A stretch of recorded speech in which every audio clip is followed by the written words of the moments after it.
Bienvenidos a Negocios Rentables FX. Te mostramos cómo organizar un presupuesto en Excel. En nuestra página negociosrentablesfx.com, sección presupuesto, podrás ampliar con detalle cada consejo. A la hora de llevar un presupuesto sobre un negocio, nuestras finanzas personales o la de nuestro hogar, es necesario contar con una herramienta que nos permita llevar esas cuentas de forma clara y organizada, por lo que Microsoft Excel se convierte en una de las mejores herramientas para llevarlo. ¿Cómo organizar un presupuesto en Excel? Paso 1. Abre una hoja nueva en Excel. Para ello puedes dirigirte a la sección de programas y aplicaciones de tu ordenador y encontrarás una carpeta o sección de programas de Microsoft Office.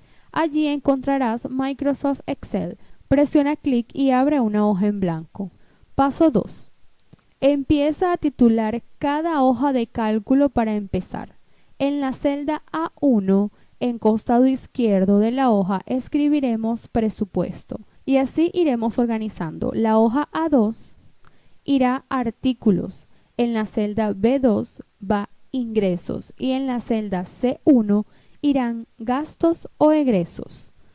Paso 3. Agrega información. Posteriormente, en la celda A3, empezaremos a añadir toda la información correspondiente a la columna.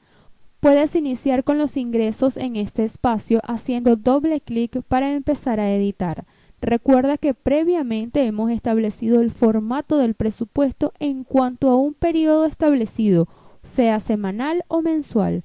Todos los datos que agreguemos deben corresponder a ese periodo de tiempo. Para ver con detalle cómo organizar un presupuesto en Excel, visita negociosrentablesfx.com, sección presupuestos.